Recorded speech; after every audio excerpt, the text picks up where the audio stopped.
Well, hello, With Gratitude Matt listeners. My name is Matt Moran, and I'm the host for the With Gratitude Matt show. Our goal with the show is to inspire our listening audience to practice gratitude, regardless of how powerful their storm is. We've learned that the practice of gratitude works much like a muscle. The more you use it, the stronger it becomes. I'm so delighted to have today's guest on the show. Today's guest is Howard Behar. Howard is the proud husband to his wife, Lynn. They have 2 children and 5 grandchildren. You may recognize Howard's name as being the former president of Starbucks Coffee Company International. He joined Starbucks in 1989 as VP of Sales and Operations. He grew the store from 28 stores to 400 by the time he was named president in 1995. He authored the book, It's Not About Coffee, The Leadership Principles of a Life at Starbucks. The brains behind Starbucks moving into the UK and Asia were directly from Howard. Since 2007, he has been inspired to spend most of his time in the philanthropic fields, dealing with certain nonprofits that he is close to, one of which is Anna's Lemons. Howard, it's such an honor to have you on today's show. Thank you very much, Matt. I appreciate being here. Absolutely. And I thought, an appropriate place to start, Howard, if we could, it was, we got a show around gratitude. And I'd love to hear from your perspective, when you hear that term, what did it mean to you perhaps during your time as a leader at the Starbucks Corporation, as well as what does it mean to you today? Well, at the time that I was there, the gratitude meant to me how lucky I was to have been part of a team like Starbucks and to participate in the growth of an organization like Starbucks. But most of all, about how we were able to live up to our values in the organization and serving others. And that's been our primary value, is figure out ways we could serve others better. So gratitude, it took me a long time to understand gratitude. And I thought, well, gratitude is just something people talk about, but really don't practice. But, the way I've learned to practice it primarily is by serving others, is by helping others achieve the things they want out of their lives. And being a person that gives back before he gets and serves before he is served. That's beautiful. I mentioned you joined Starbucks in 1989. Right. Could you have ever imagined Starbucks would be what it is today back in 1989? Not a chance. No. I thought I was escaping corporate life. I had no idea it would ever become what it's become. It's become a lot more, not only big. Big is, I think the idea for Starbucks was to get big but stay small, and that meant that we had to stay in touch with our values. But not in my wildest dreams did I ever think it'd become what it's become. I mean, the team that's been there since I've been retired, which is a long time now. I mean, they've taken it into 84 countries around the world now. When I was there, I think we had about 50 countries or something like that. But amazing. It is an amazing story. And what does it mean to you to have been a leader during that remarkable growth that Starbucks has seen? Well, I think back of the days, every day I had anxiety, that would we do the right thing? Would we make sure that we lived up to our promises? And so, it was just, you couldn't have predicted it. And I was appreciative every day. It wasn't easy. It was a fast track, and I was traveling 70% of the time, so I was chronically tired, but I loved it, and I loved what we're about, and most of all, I loved the people. When you say you traveled 70% of the time, was that how much of that was to the actual locations, the stores themselves? All of it, pretty much all of it. Either countries that we were getting ready to open in, or looking to open in, or traveling to the locations. I was in the stores all the time. Okay. You have to be. Absolutely.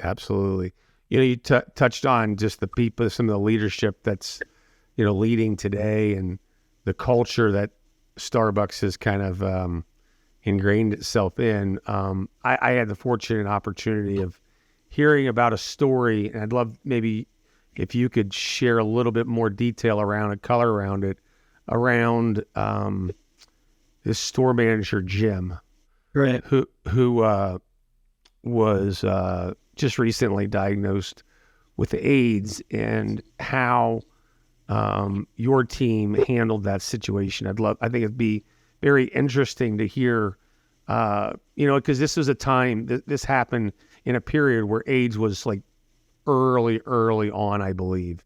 Yeah. And not a lot of people knew a lot about it. So if you could share a little detail about Jim and that story, I think it would be very interesting. Well, Jim was a store manager in Seattle, in one of the neighborhoods in Seattle. And I was just early into Starbucks, maybe 3 months. And I got a call from Jim, and he wanted to come see me and Howard Schultz, who was the CEO and chairman. And so I was trying to be the great executive and say, well, Jim, isn't there something? Can I take care of it for you? Not trying to bother Howard, but he said, no, I need to see you both. And so I arranged a meeting, and he showed up at the appropriate time, and we went back to Howard Schultz's office. And we sat, and we were sitting in a little love seat together, and Howard was on the phone. He said, just a minute, and he was talking, and he got off the phone, and he and Jim had known each other because both Howard and Jim had been there a few years before I was. And so they knew each other, a lot better than I knew Jim. So Howard finally said, well, Jim, what's going on in your life? And Jim just looked at Howard, and he said, well, I need to tell you something. I have AIDS, and I'm going to die. I don't know when, but probably in the shorter term rather than the longer term.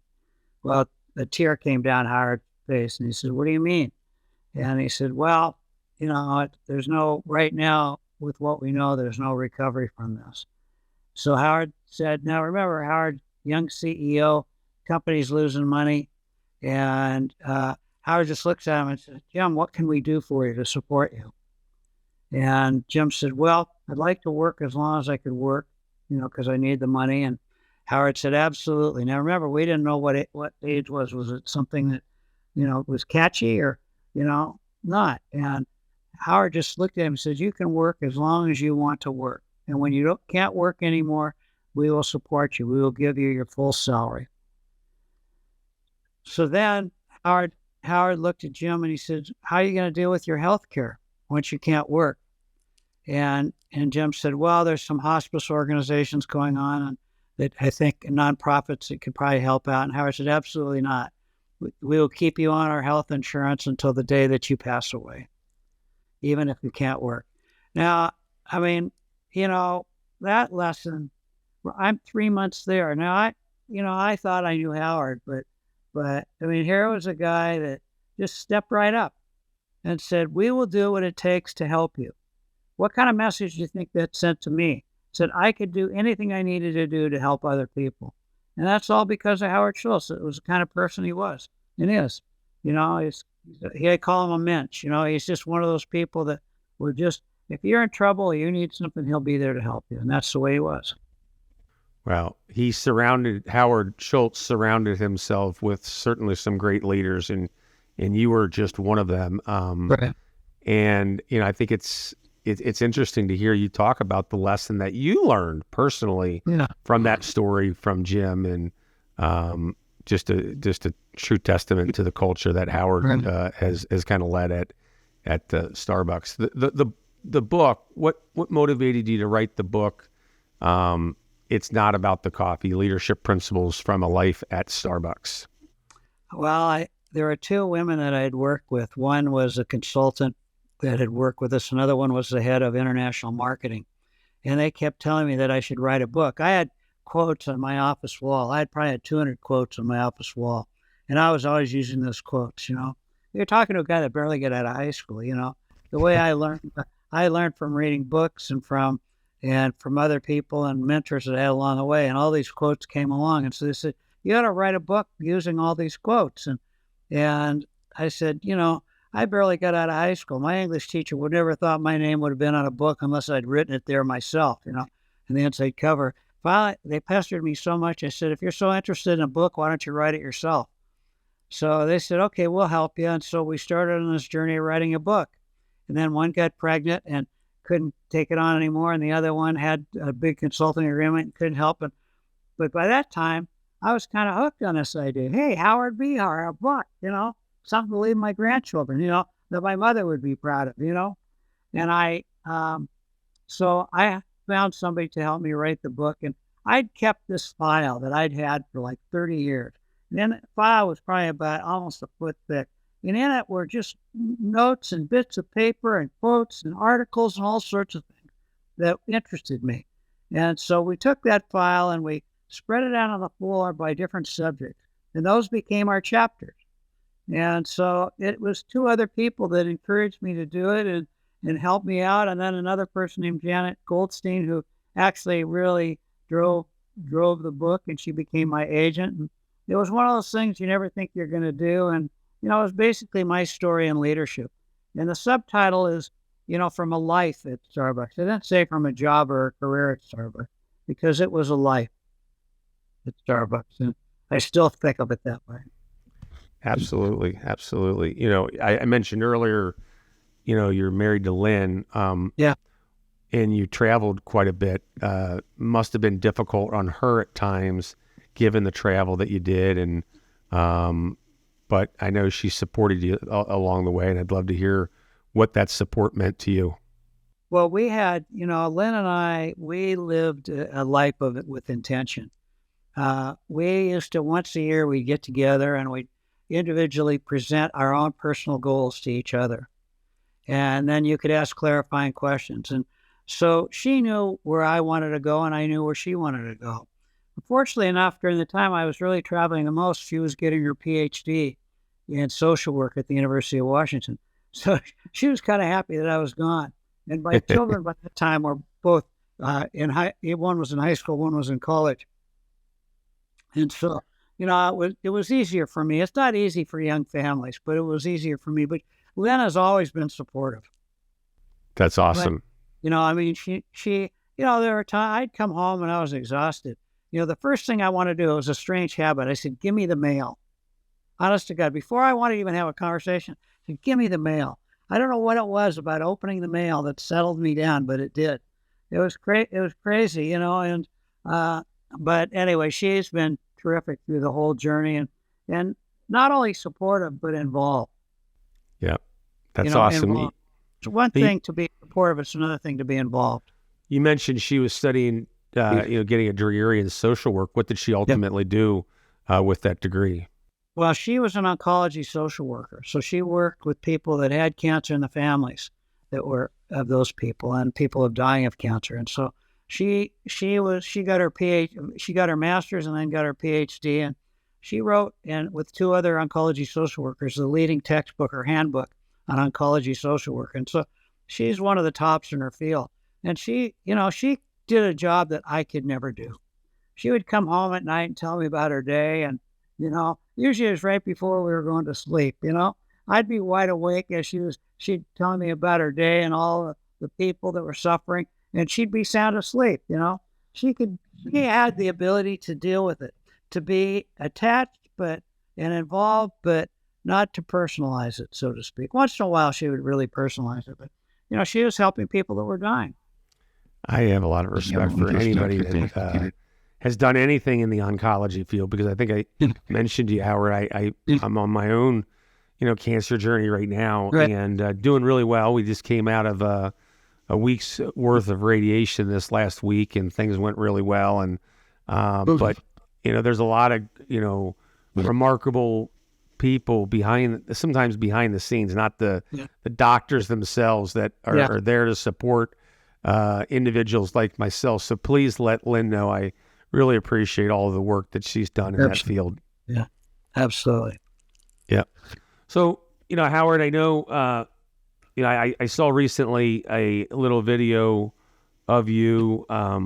Depression is something that is real. It's affected so many, and I know it's impacted you. Could you just speak a little bit about, what that's meant, how you dealt with that, and, how you deal with it today, day in and day out, and I'd love to hear your perspective on that. So I've kind of suffered from little bouts of depression pretty much my whole life. Many times it was in the form of high level anxiety, and but when I retired from Starbucks, I kind of lost myself. And yet I was a guy that had all the tools at my disposal. I knew the things to do, but I forgot. And here I was, leaving Starbucks, and my life had completely changed, and trying to figure out who I was. And I went into serious depression over a period of about 2 years. And I was in pretty heavy counseling over those 2 years, and also some medication, which I'm still on. And it stayed with me to the point that I thought my life wasn't worth living. I was laying on a sofa one day, just thinking about my life, and I just didn't know who I was anymore. I used to tell people that you're not Starbucks and Starbucks is not you, but I fell into the trap that I was Starbucks and my life was all about Starbucks. Well, it wasn't. It was important to me, but I wasn't Starbucks and Starbucks wasn't me. So I was laying on the sofa one day, and all of a sudden, these words came into my head. Howard, your life's work is still your life's work. And I repeated the words. Life's work is still your life's work. And amazingly enough, I kept repeating that to myself. I was a believer in affirmations. And I said, yeah, that's true. And I just had to start figuring out how I was going to make my life fit into the things that matter to me. And it wasn't going to be at Starbucks, and it probably wasn't going to be in some kind of job anymore.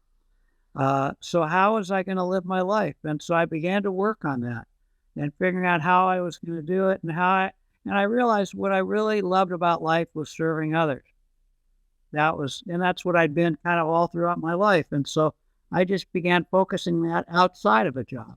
And lo and behold, I kind of found my life back again. Now, depression didn't just all of a sudden just magically disappear. It didn't.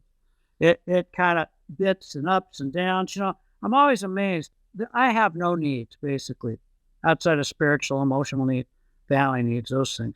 I have food on the table, a roof over my head, clothes on my back, wonderful family, great friends, but I still get a gray day.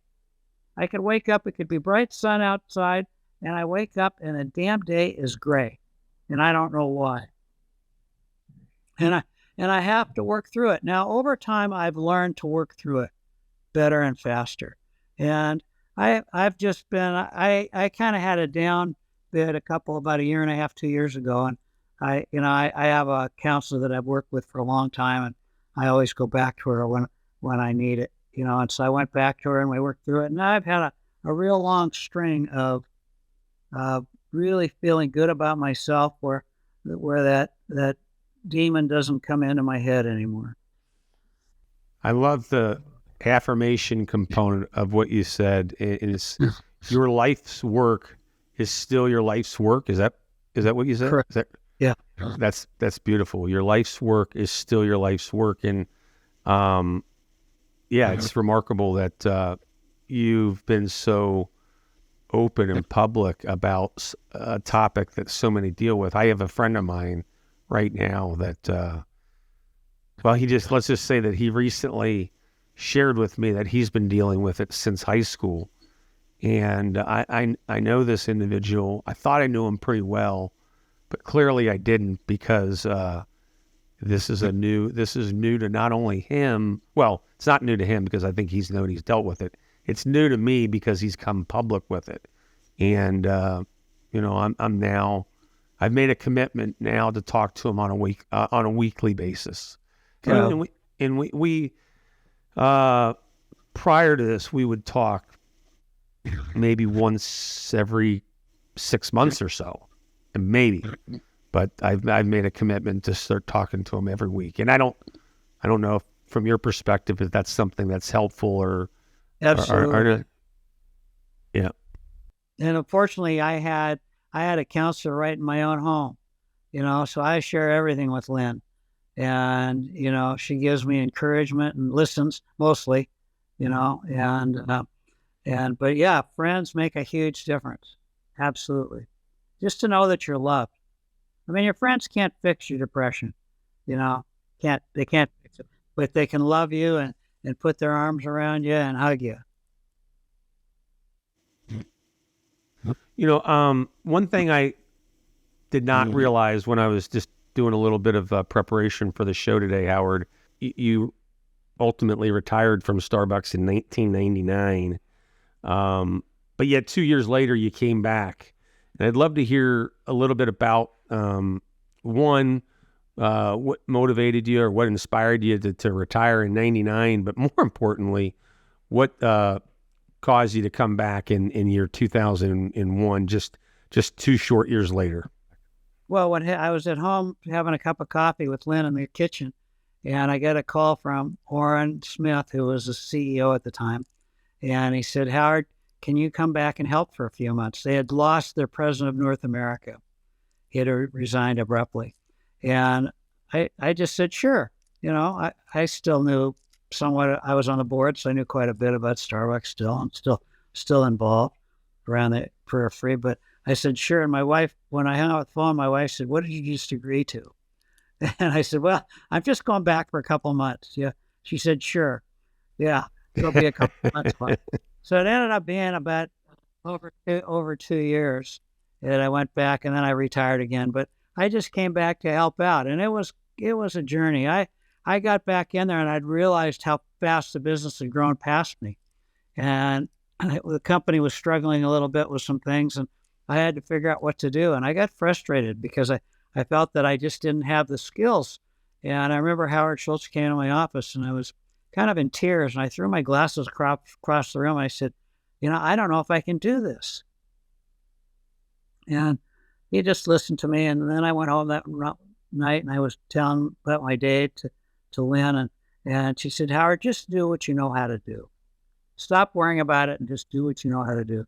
So the next day I went into the office, and I got my team together, and I said, I feel like something's wrong here, and I don't know what to do to fix it.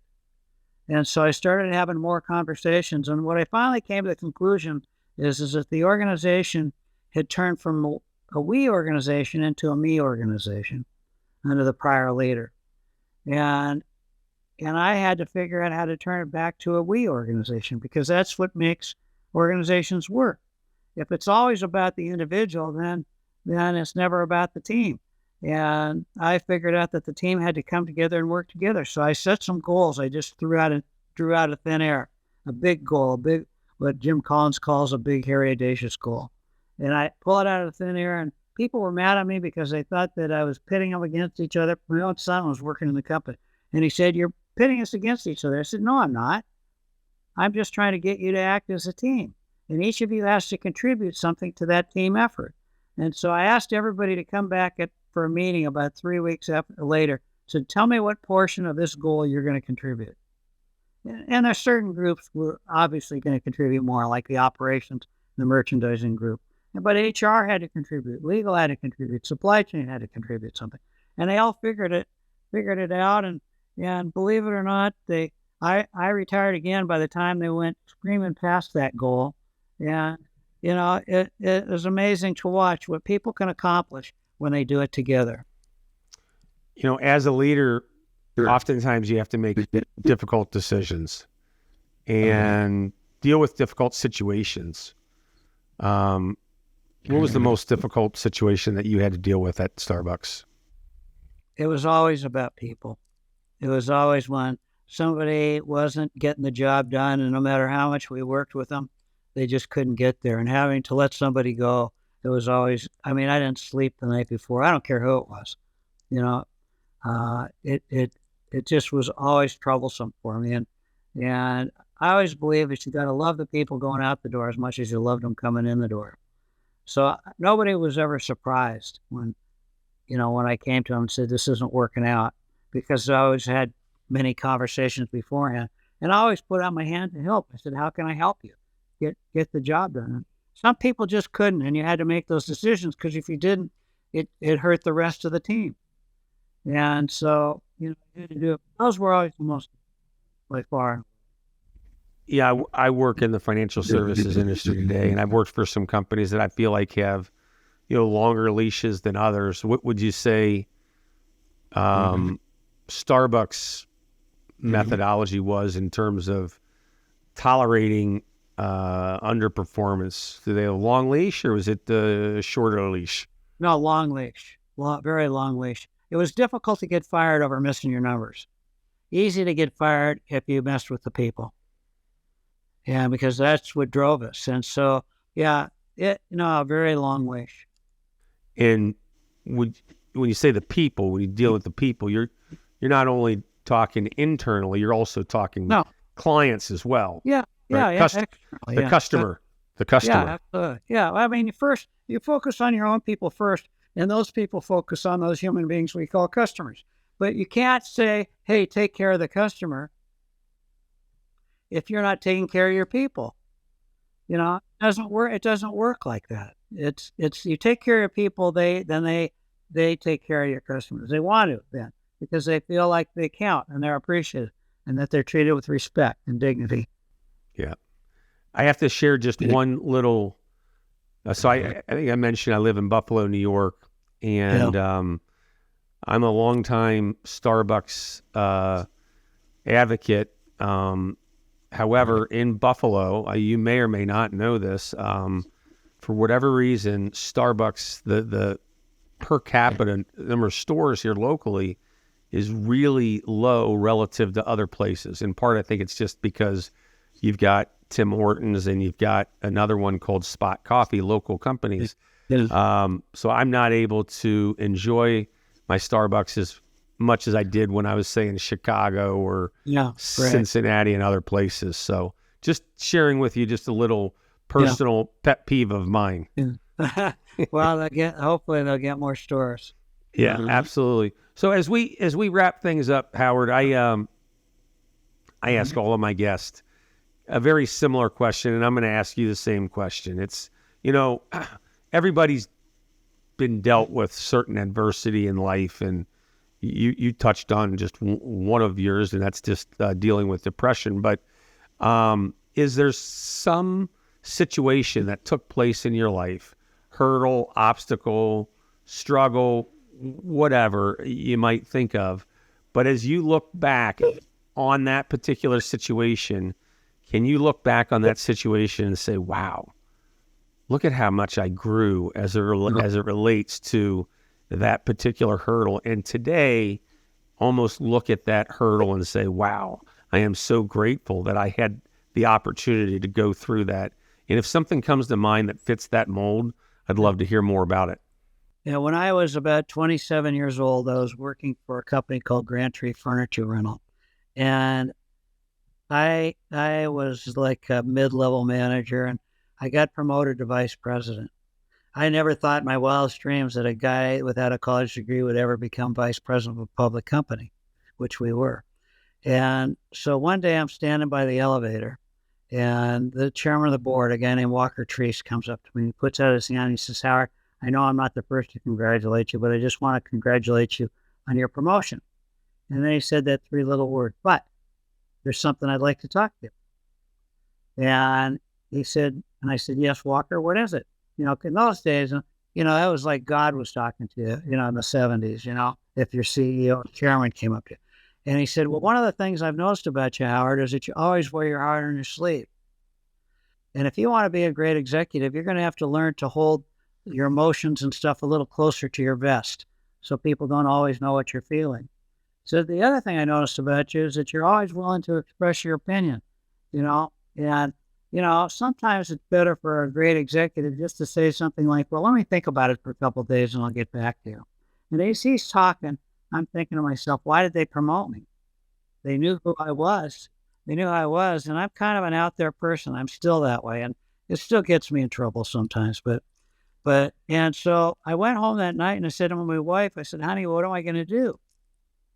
And, I don't know what to do. And I'd remembered something my mother had said to me.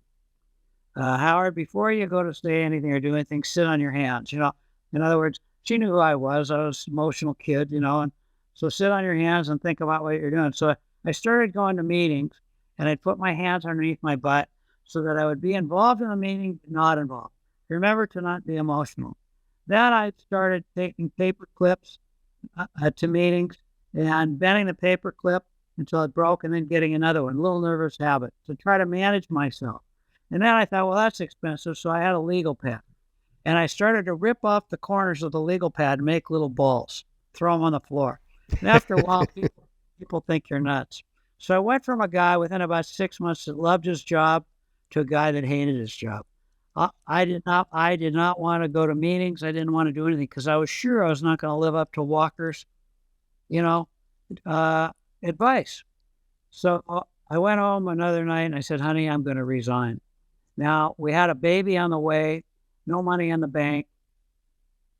We just bought a new car. We had payments in the car. And lo and behold, she said, do what you need to do. We'll figure it out. So I wrote a letter of resignation that night. And the next morning was the first time I'd been early in a long time. And a guy I walked through the front door and a guy named Jerry Alto, who was one of my co-vice presidents, said, hey, Howard, you got time for a cup of coffee? I said, yeah, Jerry, I do. He didn't know I was going to resign, but I was going to resign that day. I had time for everything. And so I went and had that cup of coffee, and Jerry said, what the hell is wrong with you? And I laid out the story of the conversation with Walker. Jerry just started laughing at me, and he said, hey, Walker didn't mean that. Jerry, you weren't there. I was. He meant it. So he said, we're going to go talk to Walker. And I said, you go talk to Walker. And so Buddy grabbed me by the proverbial ear, and we went to talk to Walker. And then Walker and I made peace. But the truth of the matter is, Walker came out of a different era of leadership. And those are the things that he believed. But the problem was that it wasn't like Walker was asking me to change the color of my slack. He was asking to change who I was. And the problem was I didn't really know who Howard was. I'd never thought about who I was. I was just Howard being Howard. And finally, somebody gave me a book after this incident about learning about yourself, creating a life with intention. And in the first chapter of the book, it said, you need to write out your values. Right? What are your top 8 to 10 core values? And here's a list of 300 words that could represent core values. So I went through that exercise. It took me a long time. I got my 8 to 10 core values.